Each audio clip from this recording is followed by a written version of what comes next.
Matt, many congratulations. That looked like an emotional day yesterday.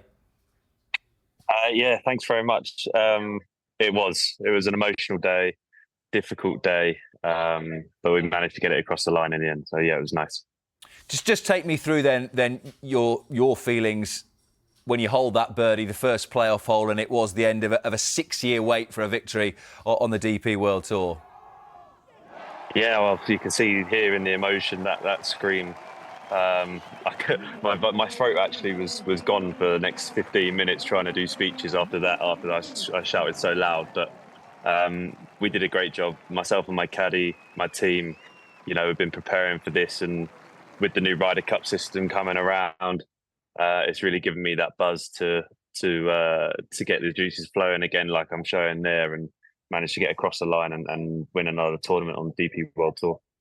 When it's been so long, and I know you've won on the PGA Tour since then, you won last year, but at what point in the weekend does that sort of start to hit that it has been so long, and that maybe starts to creep into your performance and in particular your mind? I don't think it actually goes into, well, definitely not into my thought processes during the week. Obviously, I want to win all the time. And that's why we play this game every single week. You're teeing it up to try and be in those positions to try and get it across the line. But it's so difficult to do that it's one thing you don't really think of until you've actually done it. So I feel like I'm always going towards tournaments trying to win the tournament. If I don't, I try and reflect on that and try and be better next time. But I had a nice lead this time, so it was in my head, the night before, sleeping okay, but then you're still thinking about it, trying not to think about winning the golf tournament. But it was a really nice one yesterday. It's a tournament that I've always wanted to win, and what a great place to do it. I was just about to ask actually about that lead that you had, a 4-shot lead overnight. I think you were 3 up with 7 to play yesterday. Does there ever it becomes that you start to try and defend your advantage rather than try and attack the course and pick up birdies? You think, well, as long as I keep parring holes, I should probably stay ahead here. Yeah, I wanted to try and keep at arm's length away from Beef, Johnson and Alfredo, who they were both playing really well, and the chasing pack. Myself and my caddy, Jamie, trying to, come up with a way of not looking at the leaderboard for me and playing my game. But you're right, like we couldn't really attack like we were doing the first few days because you just didn't want to give them any chance and any sniff. So we kept hitting it to 20, 30 feet, percentages of holding those putts very low. And then a few chances that I messed up during the day, which I couldn't really get away from them. And fair play to them, they caught up with me by the end, the last hole, with Alfredo making birdie. But as soon as the playoff came about, I could attack it and I could be aggressive, and I was given a chance and I took my chance, and that's why I play this game. I just want to be able to take my chances when I can and try and win tournaments, and I've been fortunate enough to do that. What is that now, 5 times on the DP World Tour. Just to pick up on a couple of points there, you mentioned Alfredo, who you're playing alongside, had a great, I think it was 4 under on the back 9 yesterday, birdied the last. Because you then go into a playoff which is separate, is that a chance for you to sort of mentally reset a little bit and think, OK, almost a different game now, we go again and I win it from here? Yeah, well, I have to do that. I had to have that mindset.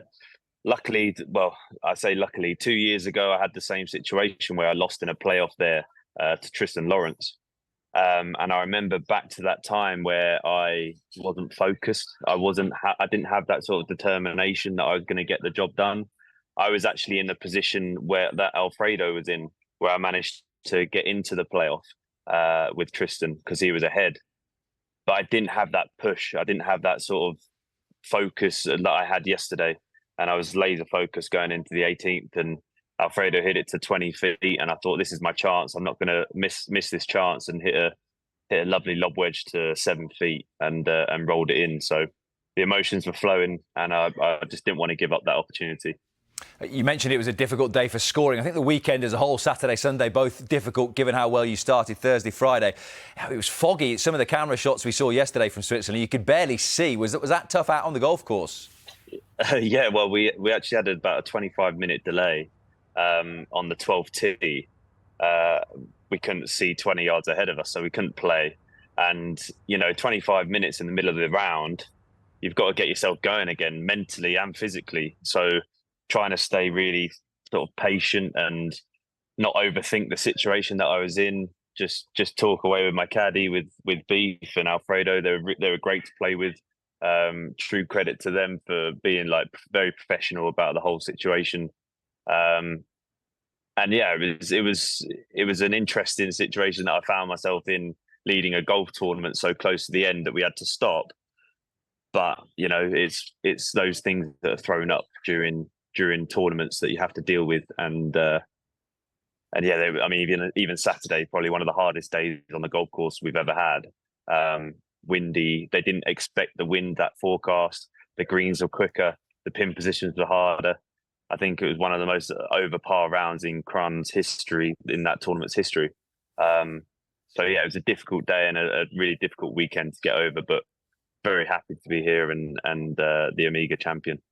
Yeah, and you mentioned there that the emotion, and we saw the emotion of winning it, but I guess you now look to try and turn that into momentum in the short term, and then long term, you mentioned it there, it's just over a year away now. You'd love to be in that Ryder Cup team for next year in America. Yeah, it's a long time, but every single week now, every tournament week is going to be full focus on the Ryder Cup.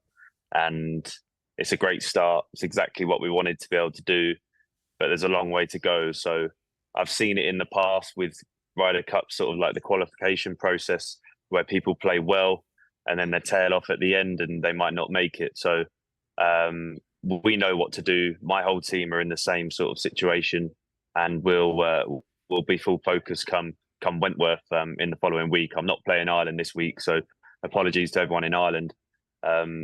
But Wentworth is full focus, a home event for me, and hopefully we'll fare well there. Well, listen, many congratulations once again. 6 years, but hope it was worth the wait. Very much so. Thank you, guys.